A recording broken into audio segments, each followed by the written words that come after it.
Seydi Djamil Niane, merci de m'accorder cet entretien pour l'atelier Iqbal. J'aurais été intéressé de savoir un petit peu ton itinéraire de chercheur, d'auteur, parce que je sais que tu viens d'écrire un ouvrage, et un peu que tu nous expliques un petit peu ton parcours, à la fois de chercheur et aussi de citoyen, de culture et de confession musulmane du Sénégal, mais qui vit, je crois, en France, donc franco-sénégalais. Franco-sénégalais. D'accord, bon. Alors, je suis né effectivement au Sénégal dans le siècle dernier et j'ai fait mes études élémentaires et secondaires où j'ai fait en même temps de l'école, à côté de l'école franco-arabe où on sortait avec un diplôme. Je suivais des cours dans l'école traditionnelle sénégalaise, ce qu'on appelle majalis, autour d'un cheikh qui nous expliquait les fondements de la foi, le droit malikite, la théologie acharite, mais aussi le soufisme, la philologie. Bon, on y apprenait beaucoup de choses. C'est là où d'ailleurs, à l'âge de 17 ans, j'ai été initié à la confrérie Tijaniya, qui est une confrérie soufie. Et puis après le bac, je suis allé m'inscrire au département d'études arabes de l'université de Strasbourg. J'ai eu une licence, puis deux masters, une licence d'études arabes, puis un master d'études arabes, puis un master d'islamologie, droit et gestion à la faculté de droit. Ensuite, j'ai fait une thèse doctorat en islamologie contemporaine à l'université de Strasbourg. Mais pendant des années aussi, j'étais militant du dialogue interreligieux et interconvictionnel dans l'association Coexister, qui est une association laïque aconfessionnelle qui regroupe des jeunes de différentes convictions religieuses pour la promotion de ce qu'on appelle la coexistence active, c'est-à-dire comment faire en sorte de passer du dialogue interreligieux, du choc des ignorances à la coexistence active, c'est-à-dire le passage du vivre ensemble au faire ensemble. Et puis en même temps, bon, la vie a fait que j'ai eu à faire des publications d'ordre purement académique, mais d'autres aussi qui sont un peu confessantes, où je fais des témoignages de la manière dont je pratique, de la manière dont je pense l'islam d'aujourd'hui.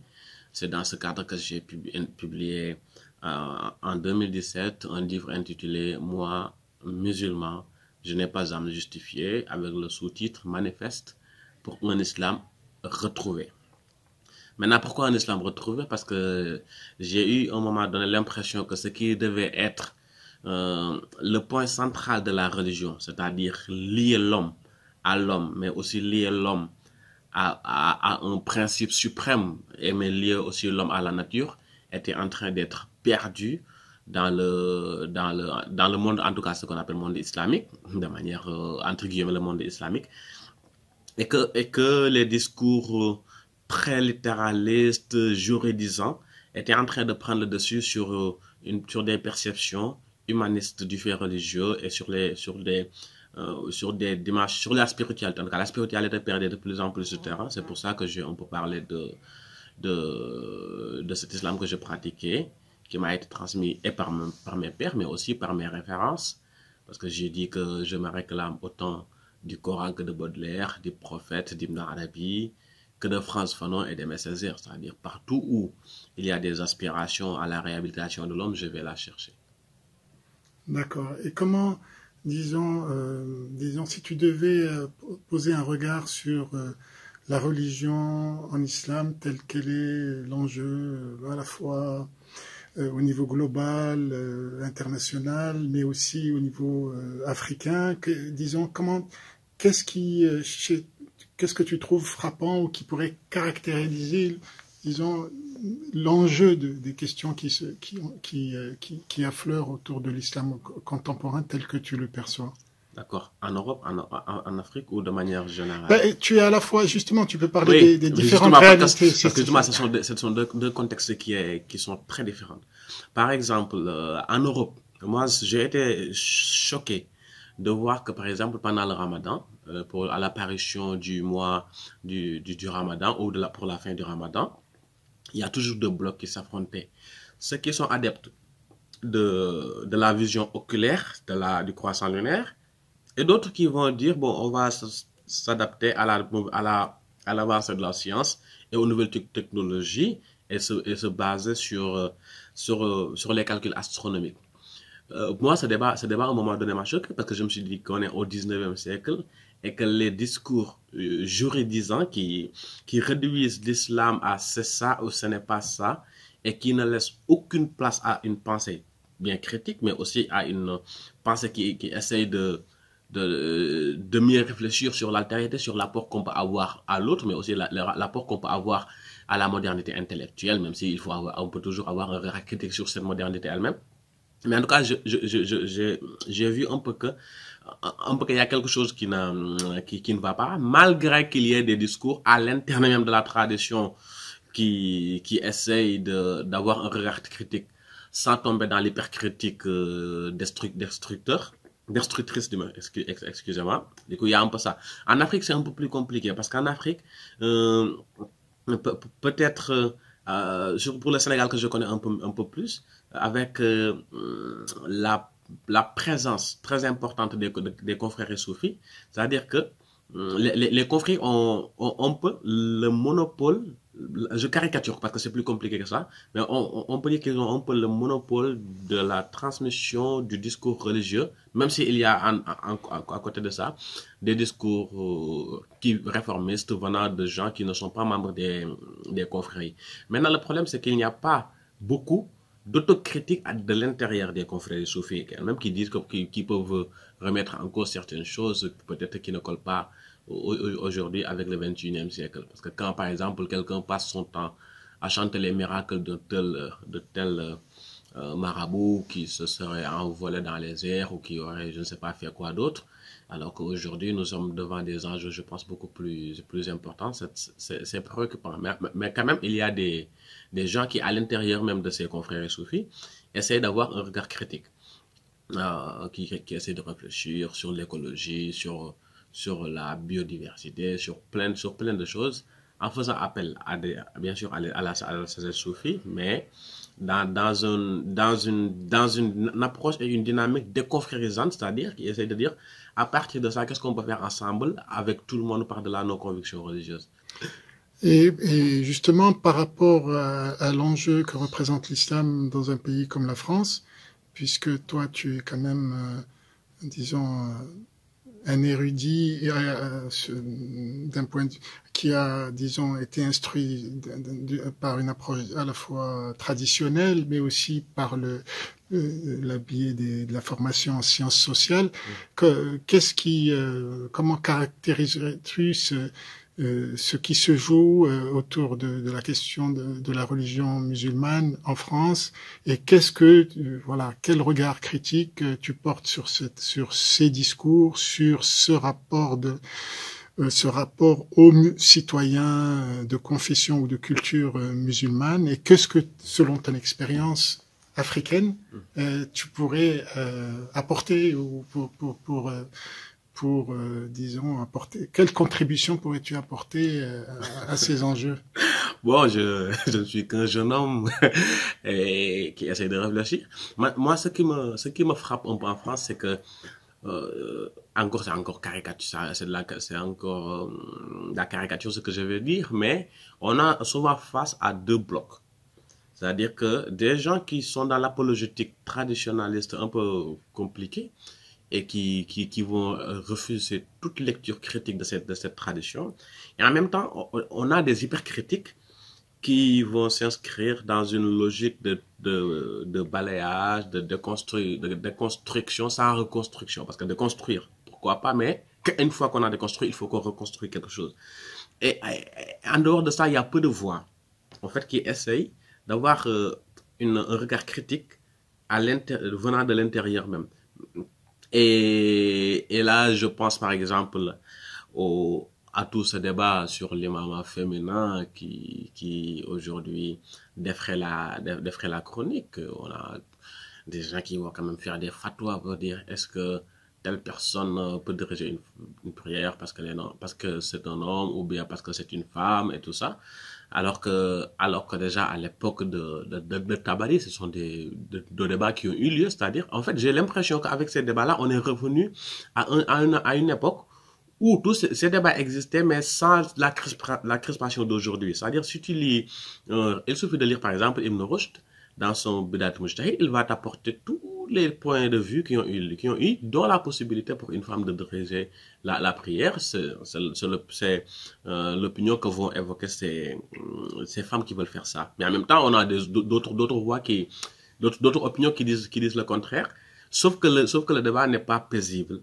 C'est-à-dire que chacun va dans son sens et que ça se critique, ça s'insulte parfois, sans qu'il y ait la possibilité de s'asseoir autour d'une table, d'avoir une discussion franche et intelligente pour essayer d'avoir des pistes d'action concrètes. Parce que le but aussi, c'est d'avoir des actions. Oui, il y a vraiment ça. L'autre chose que j'ai un peu remarqué et qui m'a frappé, moi qui suis originaire du Sénégal, un pays où le soufisme quand même est très important, même si dans certains cas c'est un peu folklorique. C'est-à-dire que quand on fait appel à des penseurs soufis, parfois on nous prend pour des martiens.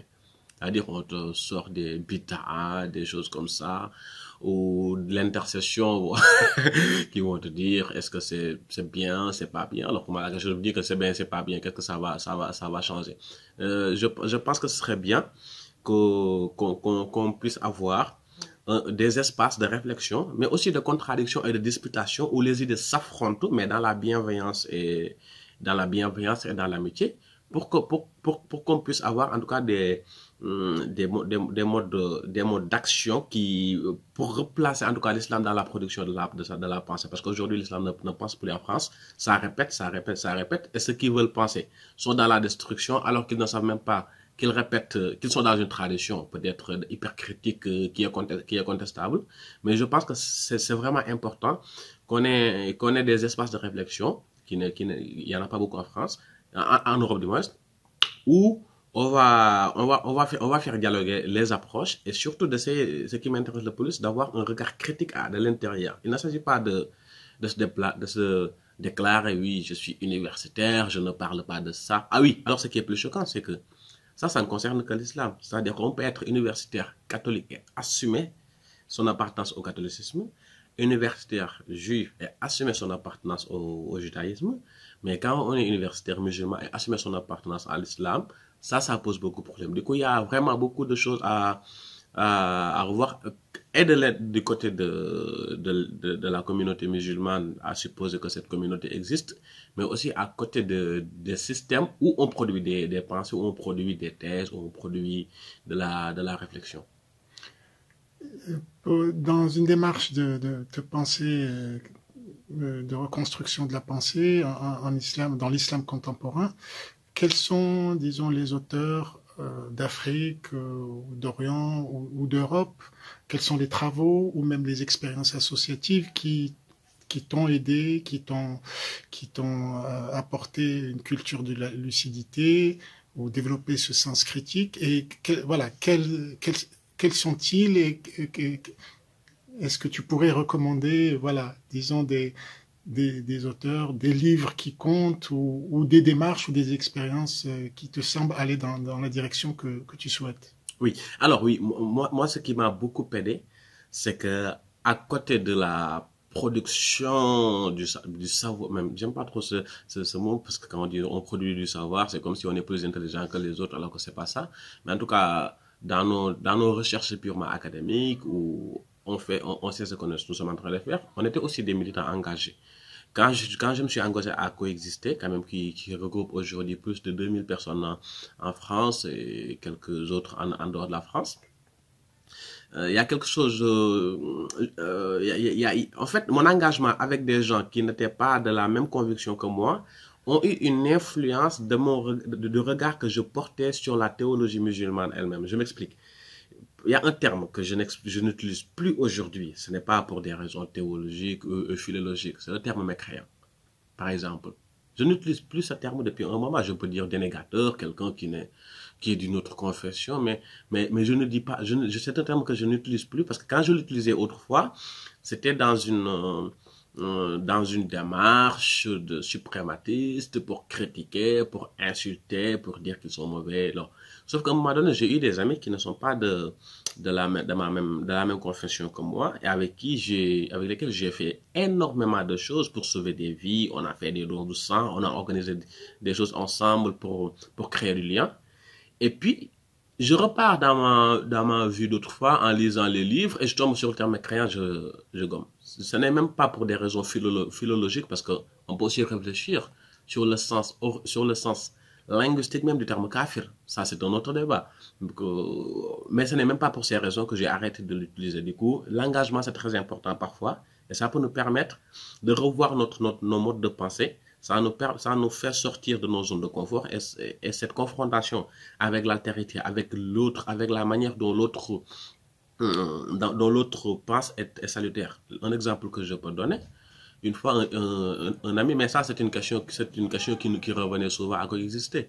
Une fois un ami me dit, mais c'est bien mignon, c'est bientôt le Ramadan, mais qu'est-ce que ça te fait de faire le Ramadan, de jeûner le mois de Ramadan, et pourquoi tu le fais? En fait, pourquoi je le fais? Je le faisais tout le temps. Mais sauf que je ne me suis jamais posé la question, pour moi, que représente le Ramadan pour moi? Et ça, c'est une amie athée qui me l'a posé. Le Ramadan, qu'est-ce que ça représente pour toi? Et là, je bug parce que je n'ai jamais pensé à cette question. Je faisais comme tout le monde. Et à partir de là, ça nous permet à revisiter nos convictions, pas nos convictions, mais la manière dont on produit nos discours et nos pensées. Ça, c'est une chose. En ce qui concerne la lecture, tout à l'heure, je disais que je me réclame autant du Coran que de Baudelaire, du prophète, d'Ibn Arabi et de Frantz Fanon de Messager.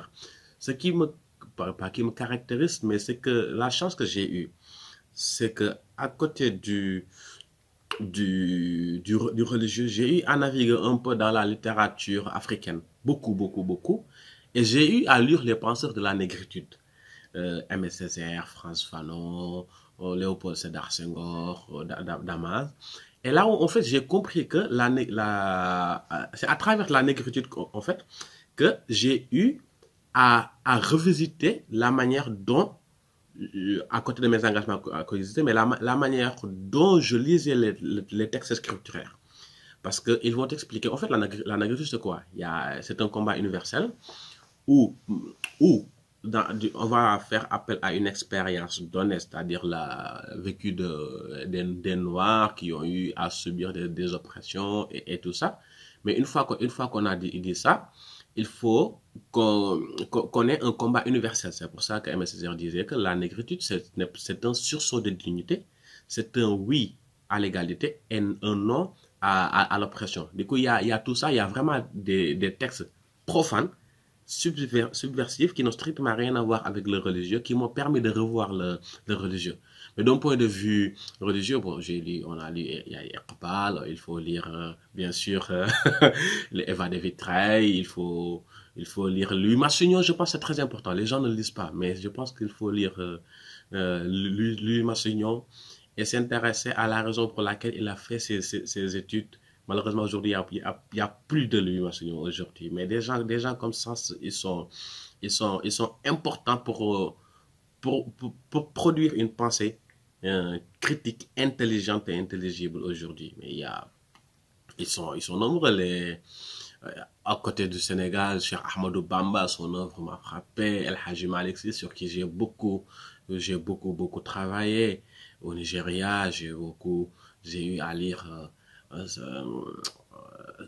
l'imam Al-Husseini qui est aussi un savant très engagé et qui écrit très bien et qui a une pensée féconde. Omar Massoud au Soudan et puis l'Amir Abdelkader Kitab al-Mawaqif qui est très profond et très dense mais qui me semble très important. Mais c'est des romans. Jean-Paul Sartre, il faut le lire même si on n'est pas existentialiste. Je dis que même si je ne suis pas existentialiste, je me sens plus proche de Sartre que de Mohamed Ibn Abdul Wahhab. Et c'est ça la force de la littérature. Bien sûr, il faut lire Reda Ben Keren aussi. Merci beaucoup pour ton témoignage et pour ta pour ton éclairage et pour ta bienveillante attention. Ben, merci à toi.